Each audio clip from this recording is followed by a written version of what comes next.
Okay, cool. Oh yeah, there's a notification. Awesome. All right. Okay, everyone, welcome. Today is Tuesday, April 14th. It is the Queens Community Board 2 Monthly Arts and Cultural Affairs Committee meeting. Thank you everyone for coming. Happy spring. Wanted to kick off our agenda by welcoming folks from the Pratt Institute and also shout out to my vice chair, Eric, for helping bring Pratt in and tell us about this exciting program and you guys coming to support our neighborhood in Sunnyside. So take it away. Hey folks, my name's Ward Dennis. I actually can't see. Is Sophie Joseph on as well? Yes, I'm here, Ward. You go Oh, first. hey, okay, sorry. I'm on a small screen.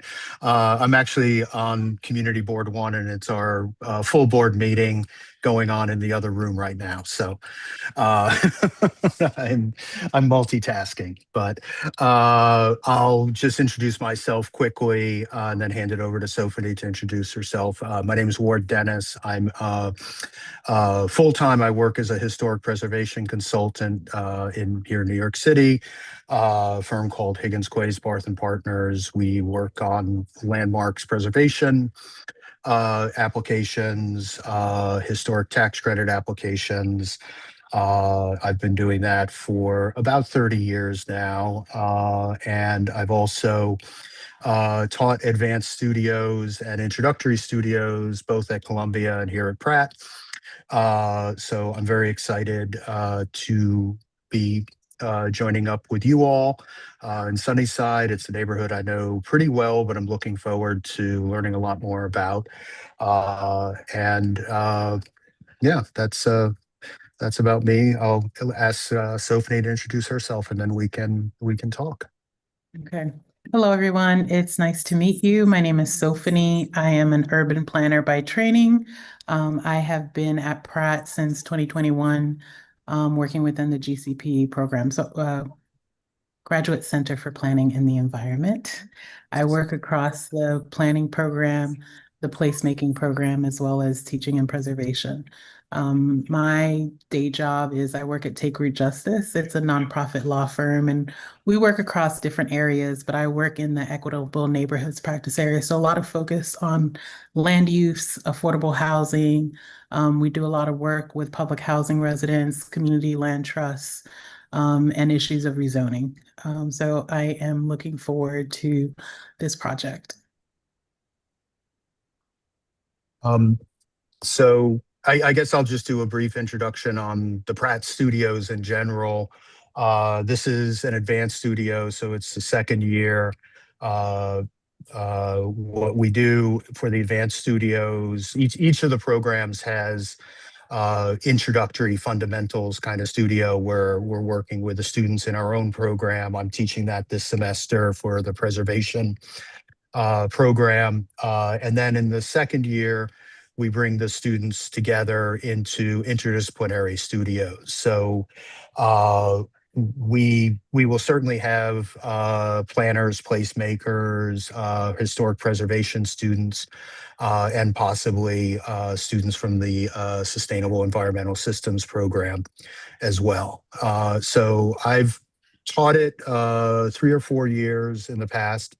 It's really a lot of fun. It's very exciting to get everybody together to be, the students are learning from each other and learning about their disciplines. And at the same time, they're learning from us, learning from you, and hopefully then we are delivering something of value to you all in the end. And Sophie, do you want to add anything? I really support our interdisciplinary studios, so you're getting a mix of different approaches. I think that reading the description that Eric described, like you have multiple components that you want to work on, from placemaking to thinking about affordable housing issues. So it's great that we're going to have a diversity of students on this project. Do you mind giving us a little bit of background on what exactly you will be doing in Sunnyside and sort of what the scope of the project will be? Did Eric share the scope with you beforehand? So I might have. I shared the description, Sophie, that you probably looked at as well. But I think part of the thing that we're most interested in learning about is kind of what the course of the studio is like from beginning to end, kind of what that entails a little bit more. And I think one of the things we're hoping to learn about is both as we think about putting a coalition together who might be able to kind of guide the project and provide feedback to your students, to think about who we could include on that to make that kind of the most fruitful for them.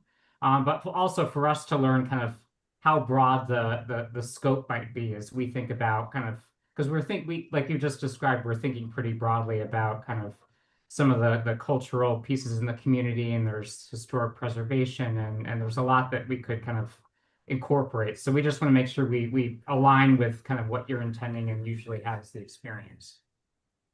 Okay. Ward, do you want to speak to the four Sure. phases historic syllabi? Sure. So, yeah, what we have done in the past and what Sophie and I are teaching together for the first time. So we're just in the process of putting together the syllabus ourselves. But what we've done in the past, particularly on neighborhood level studios like this, we sort of break the semester down into 4 phases. And the first phase, usually about 4 weeks or so, is what we call context. And that's where the students are basically gathering data, gathering information, whether it's, on the preservation side about the history of the neighborhood, how it developed, what the historic resources are, both designated, listed in the National Register, eligible for the National Register, and then also resources that they might identify or that you might identify.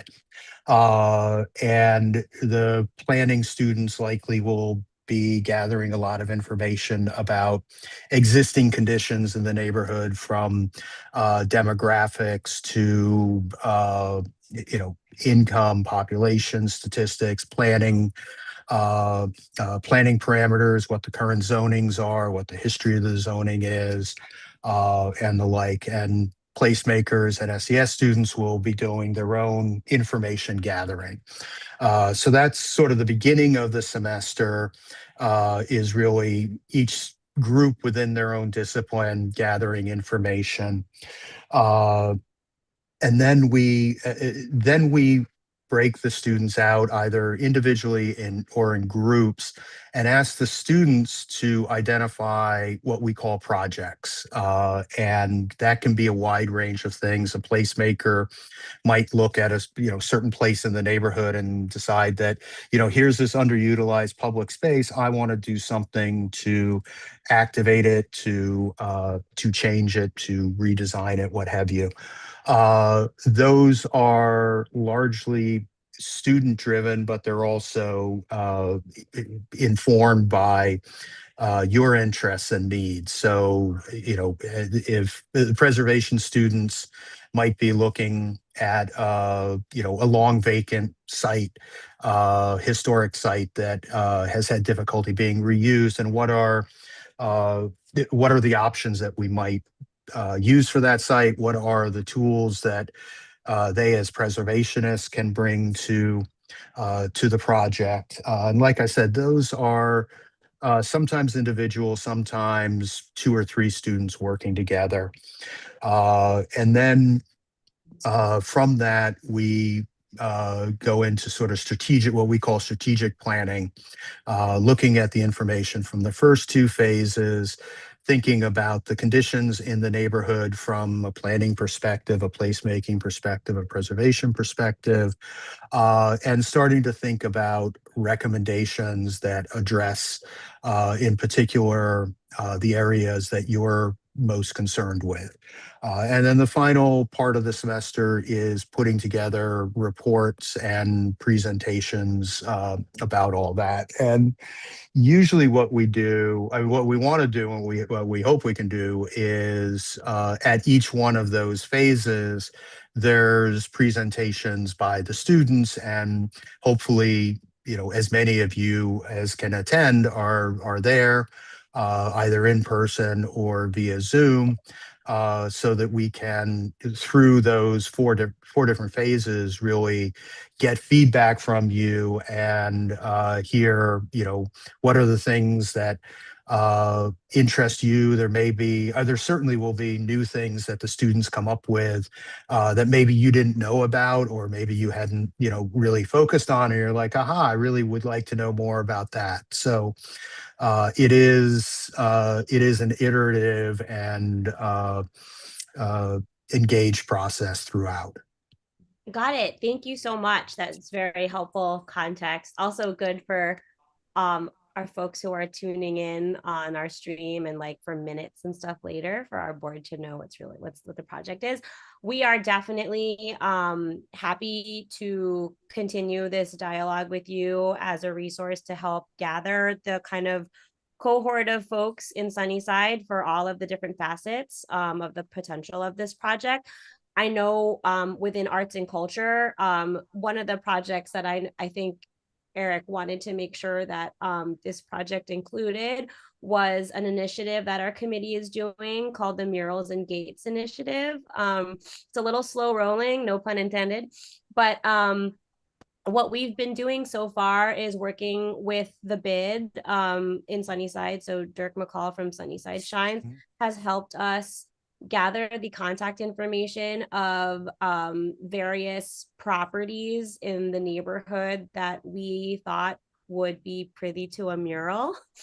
So our plan is we reach out to these various property owners. We see who is open to having a mural on their building, and then we help facilitate some sort of process that matches local muralists to these sites. And then we wanted to eventually do a similar process with the roll down gates. We're starting with murals because we have heard from the LIC partnership bid actually that there might be a new law coming into effect that gates need to be changed to a different standard. So we wouldn't want to do all that and then have the gates come down. So potentially that is an initiative that could somehow be addressed or integrated in the study or in the strategic plan that the students come up with, because we were thinking of these murals to be opportunities where we are highlighting the history of the neighborhood through artwork. Because there are so many historic sites here. There's also sites here that no longer exist, but we want to keep their memory alive. Of course, we're thinking about the old boxing arena that is now, it has a plaque on which is now a Wendy's property, like a Wendy's fast food lot. Bliss Theater is right behind it, which is unfortunately we were not able as a community to have that protected by landmarking. So we're still trying to talk to that developer to see what aspects can be preserved, like literal parts of the old interior as they move forward with their design. So that's definitely things that we're thinking about, and definitely placemaking. If we're just going to keep our list of our wish list going, constantly we're thinking about placemaking at 46th Street, which is technically an open street. Thinking about better placemaking around Lowry Plaza specifically.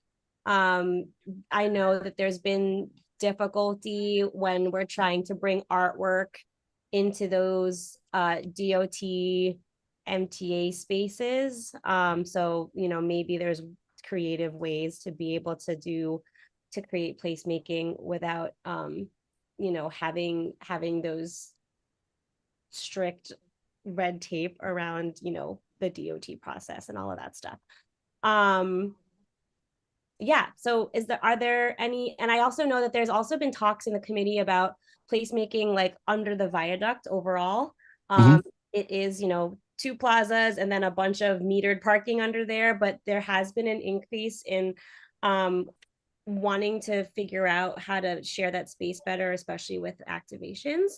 There's a lot of cultural celebrations here. So yeah, those are my initial thoughts and Cool. in how this project could integrate arts and culture, and hopefully it could be a model that's replicable with the other neighborhoods in our district. You know, like LIC, as you know, just underwent a giant rezoning. We're constantly thinking about how can we have a better sense of place and make sure that arts and culture is interwoven in the fabric of design and the future iterations of development in that neighborhood. And we have to continue to give love and you know, attention to Woodside and our little slice of Maspeth that's in our district. So hopefully this is a great model that we can future engage other you know, nonprofits and arts groups across the entire district to perhaps take a look at the plans that you put forth. So happy to keep in touch with that. Maybe you can come back to committee and just, Yeah. you know, with whatever questions you may have or whatever we can do to help. Yeah, please reach out to us anytime. Yeah, I mean, as I said, Sophie and I are just starting to put our heads together on syllabus and the like. So Yeah, we very much would, and it is we're in the midst of our spring semester as well. So we very much would like to come back, and as we're, you know, thinking about where the study area is, what the topics of interest are, where we want to you know, get the students to focus, we definitely want to come back and continue this kind of conversation. great. And if Eric hadn't already, we're happy to share sort of like the information around that the Historic Districts Council had I don't know if they created it, but because Sunnyside was listed one of the Six to historic, celebrate. yeah, so Yeah. there's definitely a lot of context that we have worked and submitted to them about our interests. So I'm happy to share that if we haven't yet. Are there any Yes. questions from attendees or committee? Yeah, I'd just like to jump in,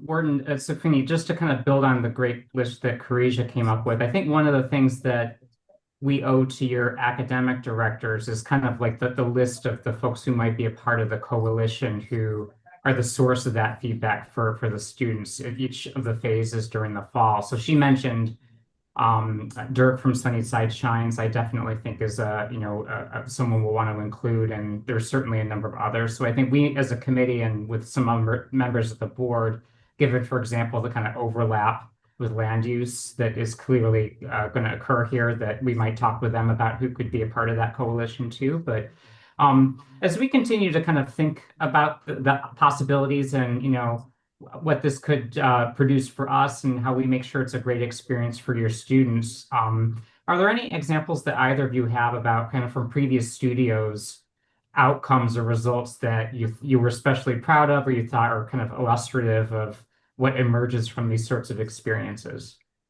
So I think what's important is it's not just the students one way doing all this research. Like there is the first few phases are desk research, right? They do need to read the history and the previous land use reports, but we usually start off with a site visit. So we go to the neighborhood and hopefully working with some of your folks that we would get some sort of site tour. And beyond that official class-based trip, that the students would also be going back individually or in groups. And a big component of our research, you know, we can do the quantitative and historical, but we would like to do some sort of engagement that's more community outreach based. And maybe that is an activation placemaking event, but really on our end, it's also a data collection opportunity.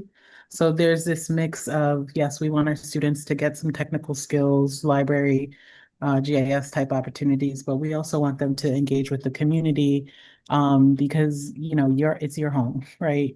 And we want your ideas to inform the recommendations that they're going to make because we'd rather for the output to be something that could be implemented instead of just a final report that ends up sitting on somebody's bookcase or a folder on their Google Drive. Perfect. That is totally our style. Between so I run the Queensboro Dance Festival where we have a lot of public facing events. So we are happy to have you at any of our events throughout the entire summer. And Sunnyside Shines does a lot of programming, Sunnyside Community Services. There's definitely a lot of outlets here in which you can have some direct community engagement. So we're happy to help connect you to that. That's great. So just a general rough timeline is that our current semester ends like mid-May. So realistically, we're going to be working on the syllabus end of May, June, right? And so that will also be point in time where we're reaching out to you. And so actually having students on site is maybe the second weekend in September, right? Because the students are going to be away in the summer. So we as faculty and you guys can be working together during the summer as we finalize our syllabus, and hopefully you'll have some response to that work. And then the students arrive and are able to do work in September. And so some sort of outreach engagement activity preferably would happen before Thanksgiving, before the holidays roll around and we can't access anybody. So that's high level, but as far as syllabus, we hope to be in conversation with you guys in June. Does that make sense? Absolutely. And we appreciate, kind of knowing ahead of time. So as we partner with folks, we make sure we can connect and identify, just like Carisha mentioned, the sorts of events and different schedules that we could latch on to make sure that you can use those for kind of placemaking and information Yes. opportunities. That would be great if we can use a pre-existing event so that we're not struggling to get people to show up and that we're supporting what's already happening in the community. Yes. For sure. And just logistically, the community board adjourns for July and August. And so our last committee meeting for the season will be Tuesday, June 9th. Not to say, I don't mean to volunteer all of us, but not to say it's not possible for us to meet outside of community board schedule in terms of this particular coalition project. We're happy to do that, but just wanted to flag our last committee meeting of the year would be June 9th. And then if you wanted to come to land use and talk to land use would be June 17th. But Okay, happy great. to keep in touch outside of that. You have our emails, and we all tend to love our community and volunteer year round. I know that. Yeah, right. You know that as you're at 2 community board meetings at once. Yes. that's a new thing. That's a feat. Right. So thank you guys for your time. Any other questions for Pratt? Okie dokie. All right. It was Well, great to thank meet you. everyone. Looking Yeah. forward to this. Yes, Take care, us everyone. too. Thank you. Thank you. How exciting. So much support. Lovely. So let's keep going on with the agenda and maybe just take the time to pass it to our attendees for any announcements. But I also want to shout out, welcome Isabella Teen Art Salon, another brand new member to Community Board. Thanks for popping in. Let's see, Andre Kukala, what's happening this month? Hey everyone. Next social is going to be on April 25th. And we got the usual quick dance show, open bar, come hang out, dance, meet some folks. I also did want to mention that Callie is doing her solo performance based on she's been putting together and producing a show for our family history and being Pontian Greek, and her dad, who's like a unique guy in terms of Pontian folk music, will be flying in. And it's gonna happen next month. It's called I Am Callie. So there's like a nice, cool YouTube trailer if you want to check it out. She's actually in Greece now rehearsing, so she's getting ready. So it's her first time doing like the whole acting thing. So she's a little nervous, but it should be cool. So that's gonna be happening the weekend of May 16th and 17th. So it's gonna be 2 nights. It's gonna be it'll be happening right at the studio, so right here in the Oh, exciting. Okay, awesome. Cool. Thank you so much. Ejo, do you hear us? Do you want to come back to your chair? We can always come back to you. I'll announce some of what's at Cultural Lab because Please there's do. pretty pretty cool show called Rooted that I had the honor of being co-curator for, and it covers artists who are past, present, and what I say is also future in Long Island City. And one of the principles of the themes of the show really explores the fact that artists have been here for a long time. We're here now, and we plan to continue to be here in the face of everything going on. Super important show. Take it away. Ed. So yeah, I don't know if Ed Joe, well, he's on the phone, so I don't know if he has more to add. You want to But, tell it's a us great about show. Culture Lab right now? You want to unmute yourself? Okay. Sorry, guys. Just like all of you, things get a little crazy. I got things coming at me from different angles. But Dawn, my director of marketing and events, is over here. She's like, Kenny was talking about you, and I'm like, oh God, I got to get over there again. You want me to talk about Culture Lab? I wasn't specifically talking about you. I was talking about Rooted. So. Oh, right. Yeah, you were one of the artists. Okay, cool. Showing. Awesome. Yeah. But do you want me to pitch Culture Lab? Yeah. Okay. Just tell us what's happening this month. What's happening? So right now, you got to definitely come out and check out Rooted. I highly suggest everyone, please. It's a fantastic date night. Every Friday night at 8 o'clock, there's a free jazz concert in the front gallery. We set up cafe tables. There's little lights. Now that the weather's warmer, we open up the roll gate. People hang out outside. The jazz spills out. It is a very cool vibe. Please come check that out. May 2nd is the opening of our outdoor season. We have amazing programming, multiple bands. From May 2nd until the end of October, there will be a free concert or a cultural event in our parking lot every single Saturday and Sunday, every single weekend. We have Taiwan Fest. We have an Irish Fest. We have Korean. Really, really great stuff. You got to check that out. Don, help me out because I don't have my calendar open. This weekend we have the LGBTQ museum is doing a workshop. Okay. LGBTQ museum's doing a workshop, as well as Queen's Memory is doing. And then Queen's Memory. So we're working with the Queen's Library again on Friday. The First Amendment Corridor. Yeah, that's what that is. We have Mark Wade Trio on Friday. For the kids, we have Spring Swing Along, which is a great kids-friendly thing in the backspace on Saturday the 18th. Something very new we have is the New York City Plant Market, Sunday, April 19th. Didn't we get like 1 million RSVPs for something? That's going to be really, really packed. Then more jazz. We have some great cabaret. When does cabaret? May. The last 3 weekends in May, the last 2 weekends in May? Yeah, last 3 weekends in May. And this isn't the right time to bring up Arts Open, right? Because we have another community board meeting before that. But that's right. But I'll bring it up anyway, just in case anyone doesn't join us. LIC artists and Richard Mazda from the Secret Theater do the, unless there's someone here that's already going to talk about it, don't mean to step on your toes. There is the Arts Open. It's a long-standing tradition in the neighborhood. During COVID, it took a little bit of a hit, obviously, and it's been back. All the artists in the area open up their studios. It's a fantastic tour. There's a lot of extra events, dance performances, and that kind of thing. And that's like May 15, 16, 17, 18, or maybe it's 16, 17, 18, 19.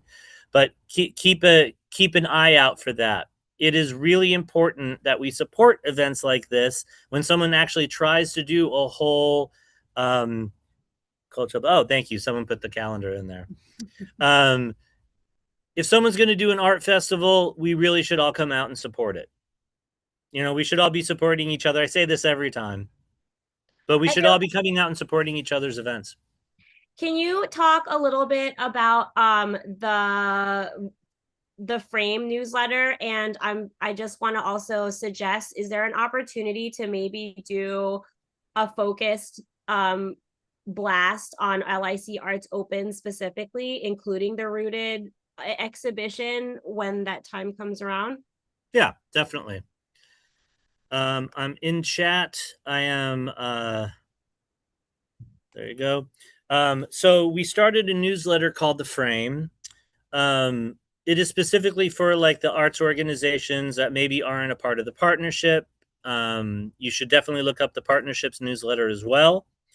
But this is really supposed to be focused for what is happening in Long Island City for arts and culture. Oh, I sent that just to you, Karija. Sorry. Okay, I gotcha. Did you Keep going. pass it on? Thank you. I'm a mess today. We want this to be the go-to newsletter for everyone in the neighborhood. For instance, TF Cornerstone has 5,000 units in Long Island City and has agreed to push the newsletter into all the apartments. That means 5,000 people are getting a direct communication about what's happening with arts and culture. But the arts and culture newsletter only works if all the arts and culture organizations are using it. If it's just Culture Lab, that doesn't really work. But right now, there's like probably 8 to 10 different organizations using it. So you definitely participate if you have something going on in Long Island City. Thank you so much, Joe, for that. Yeah, definitely. Isabella, do you want to tell us a little bit of what's going on with Teen Art Salon programming? Yeah, we're gonna be at the block party on Saturday at MoMA PS1. I hope everybody's coming to that because it's their 50th anniversary. It's going to be iconic. I know they've been working so hard on it. So we'll have some young people from our current Drawing All Stars Fellowship program who will be doing some live portrait drawings of youth, and we'll have like a booth with some like hand painted signs. I think we're gonna be by where the vendors are. So if you don't know me and you want to come say hi, we try to give our youth their time to be learning and studying and practicing, so we don't get out at public events like too much, but this is an opportunity to say hello and get a look at some of the next gen, all brilliant at life drawing and all other kinds of art.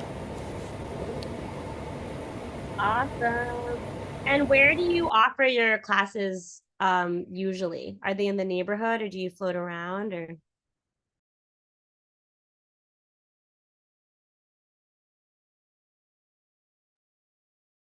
Isabella, can you hear me? Oh.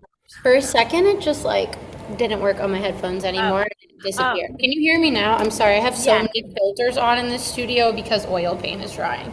Oh no, that's okay. I was just curious, where do you offer your classes for the youth?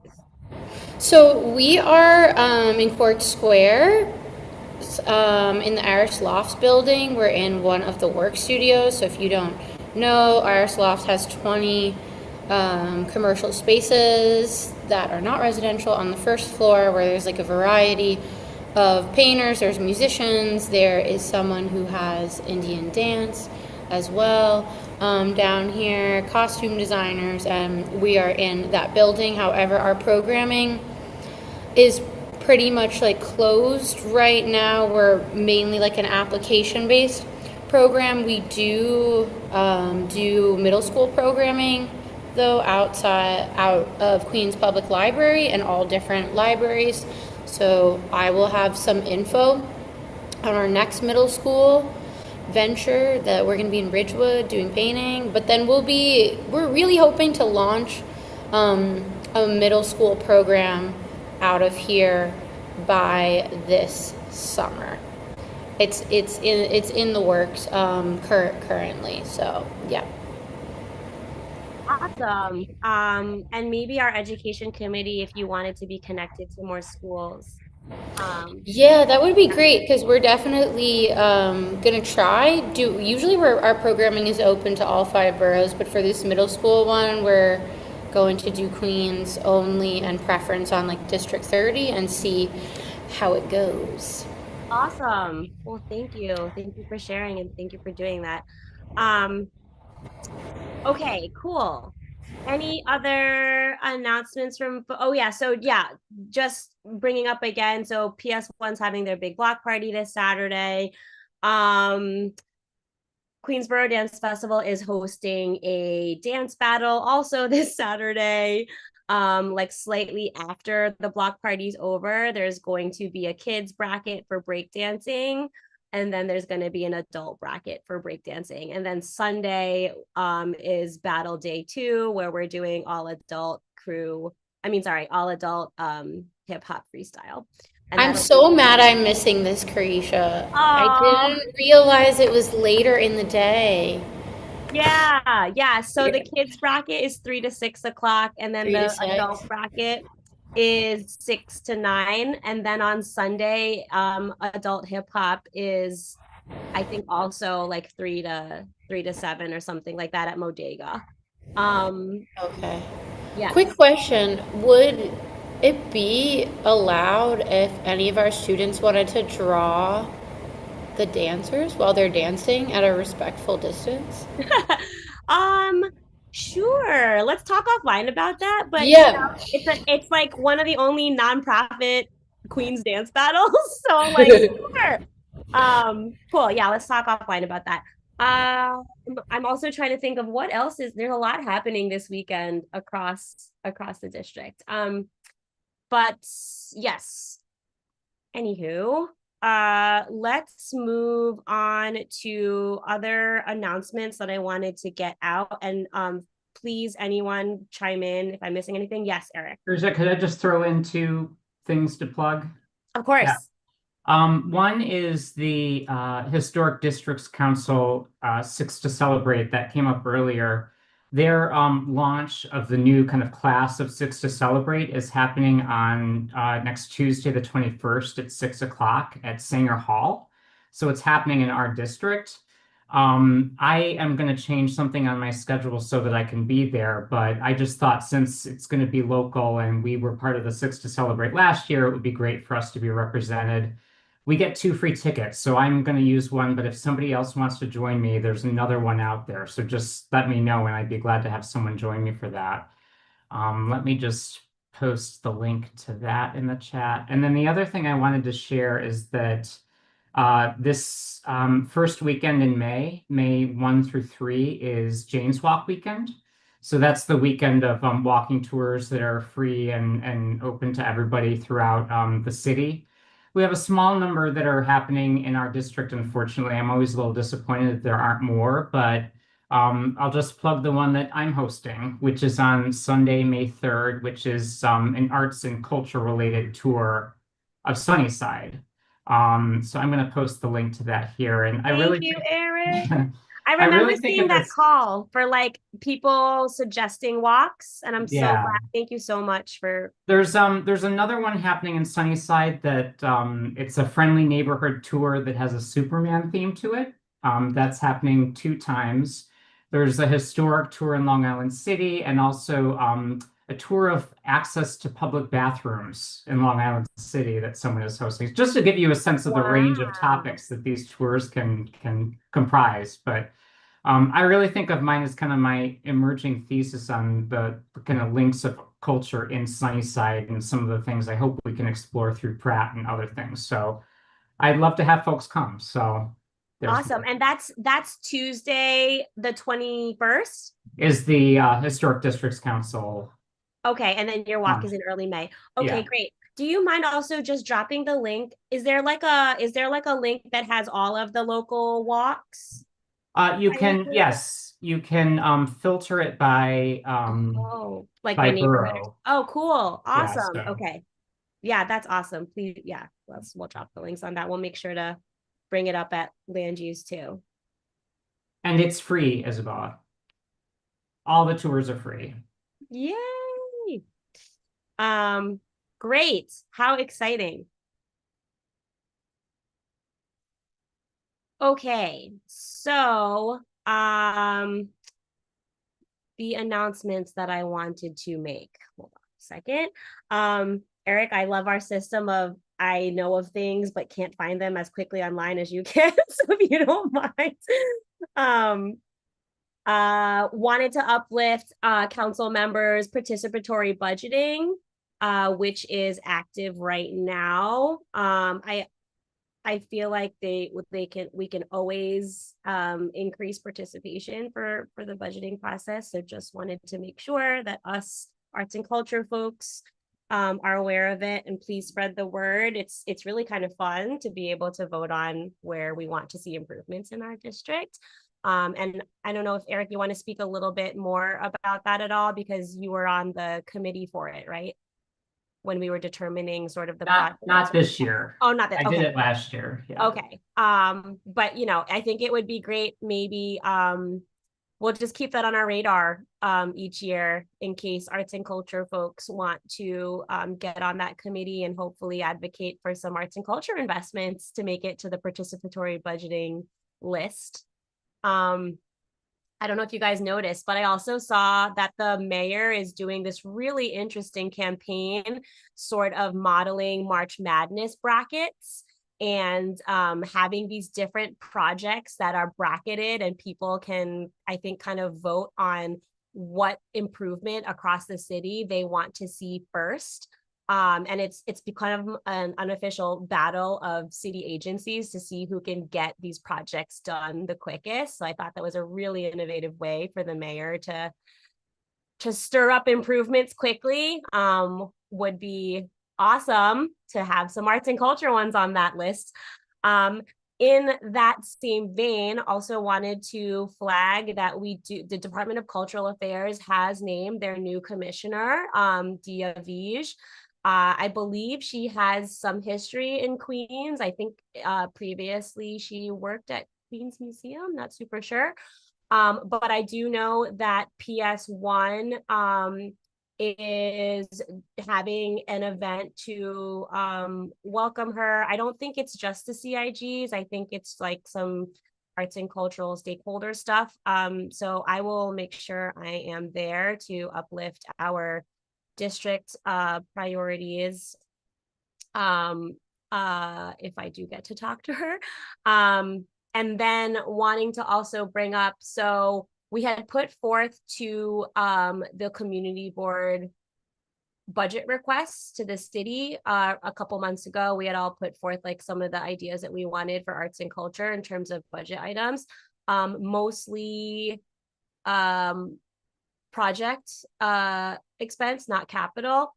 A lot of it was flagged to DCLA to respond to our budget requests, and many of which they kind of said, please contact DCLA.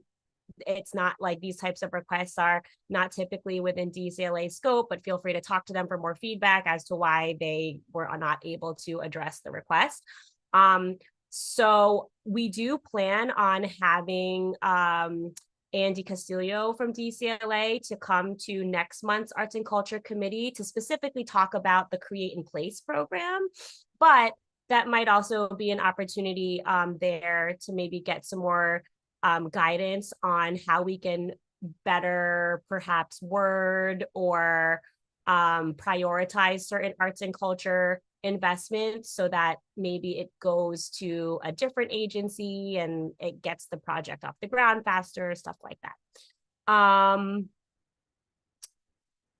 Don't know if I brought this up last time, but I want to flag that our deputy speaker on the city council, and she is also our new city council chair of cultural affairs and libraries, Dr. Natasha Williams. She is a Southeast Queens council member. So we have a Queens council member who is representing cultural affairs in the city. She's also deputy speaker. The new chair of parks is also a Queens council member, Ty Hankerson. So we've got a lot of Queens representation in the priority areas that we are talking about. So I just wanted to uplift that to everyone. In case you come across an opportunity to introduce yourself to them, in case you come across an event where maybe someone from committee should be going, and making sure that our committee and the activities and arts and CB2 is on their radar.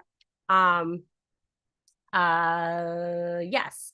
And then wanted to give a quick update as far as I know in terms of the One LIC Oversight Committee. The council member's office had let us know, when I say us, I mean myself and actually public member Joe Wheeler have been assigned as the co-chairs of the Arts and Culture Subcommittee within the One LIC Oversight Committee. So we are going to be advocating hard and reminding the city agencies and the developers that are part of the One LIC plan that arts and culture is here and needs to be included in these plans. And actually Pratt is going to be the independent third party that will be moderating this entire process. I think there's a total of 6 subcommittees within this oversight committee that are focused on different areas, like, of course, including land use and parks and all of that stuff. We have not met yet. Pratt has scheduled a meeting with each subcommittee first, in terms of talking to the chairs, and then there will be a larger full committee meeting. I believe it's going to happen at the end of this month. And then there will also be scheduled full public meeting. So that's sort of as far as I know. Joe, let me know if you know anything else. But as soon as we get any more formalized scheduling and dates and stuff, we'll be sure to send that out so that everyone can come at every possible opportunity to hold this process accountable and to make sure that all of us are heard. And then the last thing, could I just ask a quick question about that? So do you expect, or if you know, the subcommittee meetings will be open to the public, or? I do not know. Yeah. We haven't met with them yet, but it's definitely something I will bring up and in fact request. And do you know who's on the subcommittee? We don't have confirmation of that either. Okay. So as soon as we know, I will share that out. And it's very reminiscent of the DRI, the governor's DRI process. In just anecdotally, I don't think it's actually a similar process, but in terms of really wanting to make sure that everything is transparent and publicly accessible for everyone to tune in and have a chance to put forth their input as well. And then the last thing I wanted to bring up is a grant opportunity from the state. NISCA has a reserve fund grant opportunity, and I believe that deadline is May 5th. So I wanted to flag that now for folks. You do have to be a 501c3 to be eligible, and it is specifically to apply for reserve funds. So you would need to explain, why you need the reserve, what it would potentially be for, all that type of thing. Any other public grants that we're missing? We have a lot of open calls for artists, and TF Cornerstone is adding 3 more sculptures to our sculpture park on the waterfront, and that actually comes with a pretty decent stipend between $1,000 and $3,500. I'm just putting that the art, and there's 2 open calls for artists as well. Awesome. Cool. Yeah, Raphael, quick housekeeping. You automatically get the chat, right? Yeah, I have Okay. access to the chat. Mhm. Okay, we've never been sure if we need to save it and then send it separately to you, but it's great to know. So you're getting all these links already. Yeah. Wonderful. Okay, thank you. Great. Anything else? Just want to make sure I'm not missing any other funding things. And then am I missing anything else that happened last month that I should be talking about? Or anybody else for that matter? Okay, not according to my notes.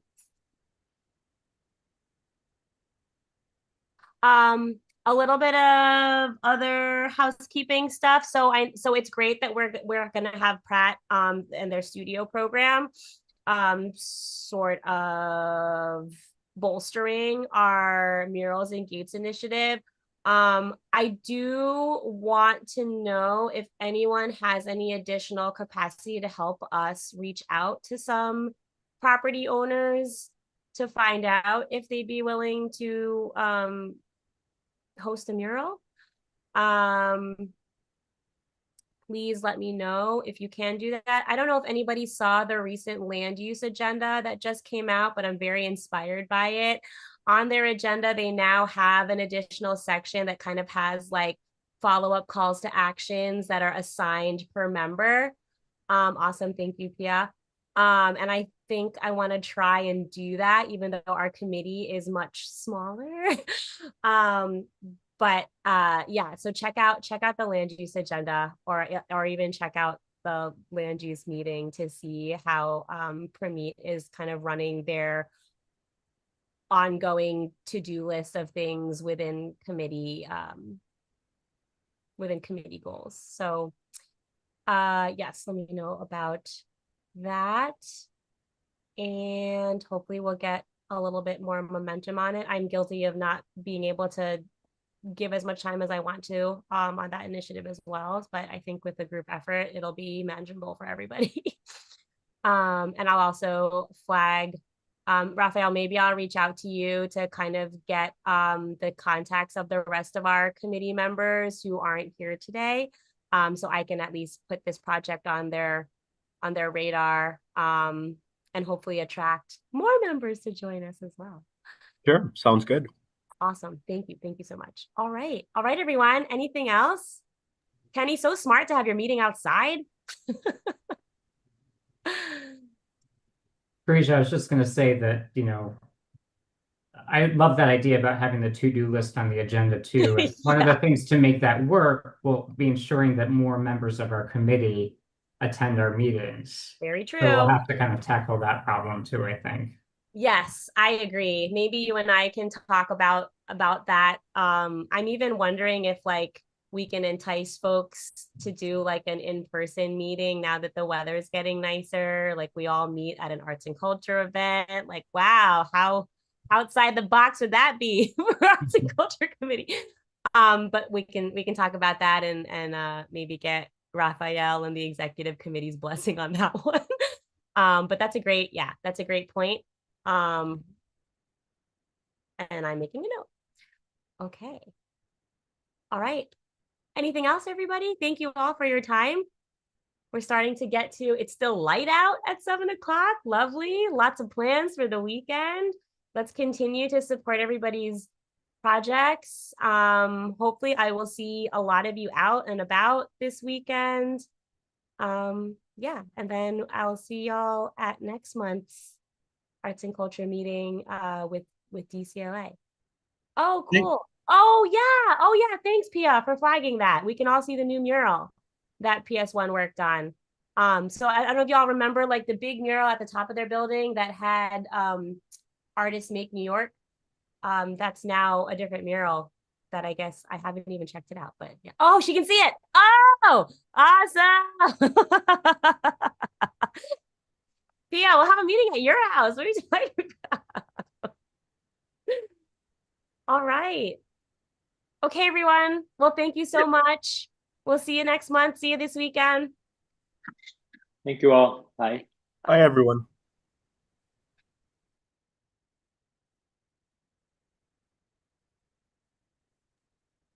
Good night, everybody.